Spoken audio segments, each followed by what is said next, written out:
Hey, it's Joe Bartle, and we're going over 4 receivers you absolutely need to start here in Week 7. Let's first kick things off with Courtland Sutton. The T. Higgins-Mendoza line, or that's what I've been calling it, where you're playing a lot of these star receivers over T. Higgins, over the McConkeys of the world. We'll get to them in a second. It's been revived somewhat with Joe Flacco now as the quarterback for the Bengals, and I think I'd feel comfortable saying I'd play Sutton over any of the top 40 picks, at least in the August drafts, and especially the disappointing receivers that are among that group. Sutton was kept in check. I get it. It was a London game overseas. But if you watch that game at all, A, get some psychological help. You need it.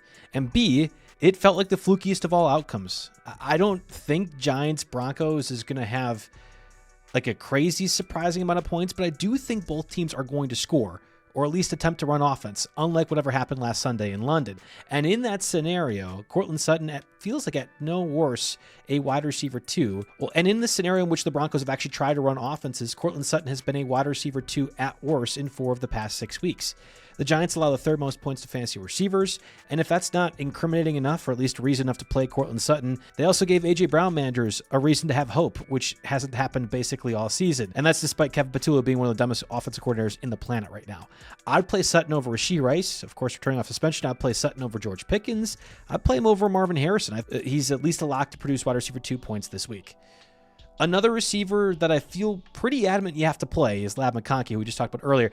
I'm not as confident in McConkey as I am Courtland Sutton, but I do think we're seeing a bit of a turning point in Los Angeles for the passing attack. I'm recording this Wednesday, so it means we don't know the status of Quentin Johnston, whether he'll be able to play. In fact, I was a little caught off guard that Johnston wasn't available last week. It makes me a little bit nervous. If the former first-round pick is unavailable, it's all hands on deck, play McConkey no matter what. But even if Quentin Johnston does end up playing, I think it's possible to say McConkey is going to get some volume as an underneath target. We saw McConkey absorb some of those deep routes and shot plays for Quentin Johnston last week, and of course the 100 yards were kind of buoyed by a really fluky 42-yard play that allowed the Chargers to win against the Dolphins. Also worth noting, Dolphins defense horrendously bad, both against the run and the pass. That won't happen against the Colts. They're going to have a better opponent, but I'm sort of thinking about the path of least resistance here. When you have the Chargers offensive line that's without Rashawn Slater since August, and without Joe Alt the past couple weeks, and missing Troy Pipkins, and could be out Jamar Salier as well too, their 3rd tackle.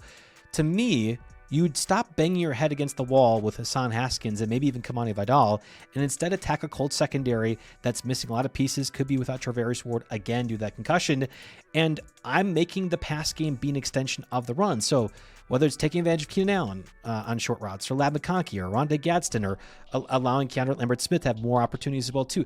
There's so many ways the Chargers offense can still function effectively, and they're going to need to, because the Colts are going to score points as well. I don't think McConkey gets 7 for 100 and a touchdown again. This seems unlikely. The Colts defense is a lot better. But I do think McConkey, in a game where there's a lot of points, I believe, on the table, will be a factor and has to be a factor for that offense. I'm playing McConkey over T. Higgins. I'm playing McConkey over Stephon Diggs. I'll play McConkey over Tet McMillan and Chris Olave as well, too. I would rather have T. Higgins and A.J. Brown over these next 2 names, but it's still worth pointing out, with only 2 teams on bye, you probably have some decisions to make with your receivers, unless you're me, who's just banged up everywhere and just trying to play live bodies. Jordan Addison, I think, is in a really good spot this week. And Quinyon Mitchell for the Eagles could be out. Again, recording Wednesday, we're not sure. But even if he ends up playing, Jordan Addison is going to probably be the beneficiary of that Adoree Jackson free square, which has been a fantasy monster spot for that Eagles secondary. I am a little bit nervous about the possible return of J.J. McCarthy, which might not happen this week, but is happening soon. And I think J.J. McCarthy limits the Vikings passing attack as a whole. However, I'm just holding my nose, closing my eyes, and jumping in head first with Kevin O'Connell, who I believe is probably, if not the best offensive play caller and coach in the league right now. If Kevin O'Connell is trusting J.J. McCarthy to get the ball to Jordan Addison, I kind of have to too. And if Addison is getting the ball against Adoree Jackson, that's a prime spot for fantasy points. I'll play Jordan Addison over Devonta Smith. I'll play him over DJ Moore. I'll play Jordan Addison over any of the 49er guys. And that includes Kendrick Bourne if all those guys are out, because Addison, I think, has the big play potential in an offensive game. It's going to have a lot of points. Last receiver, and I really struggle to find one, I think I'll end up going with is Wan'dale Robinson. People are going to watch what happened against the Jets in London and think that's representative of what could happen against the Giants. To be clear, the Broncos can do that against any offense, no matter how beleaguered and dumb they might be. Jets in particular.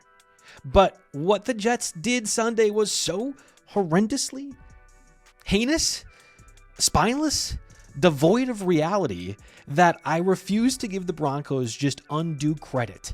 The Jets completely boggled that offense and made one of the worst games I think I've seen of recent memory. That is not indicative of what could happen for Jackson Dart. Now, again, to be clear, repeating it one more time, it's a rookie quarterback going against a good defense, Patrick Surtain, reigning Defensive Player of the Year. All these reasons can make the Giants struggle to score points. They will still be consequentially better than whatever we watched last week in London.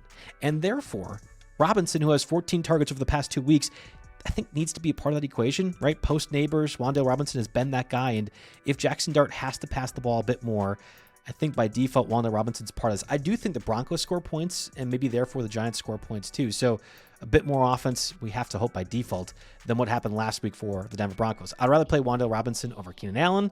I'll play him over any of the Packers receivers besides Romeo Doubs, and I'll probably play Wan'dale Robinson over any of the Colts receivers too, outside of Michael Pittman.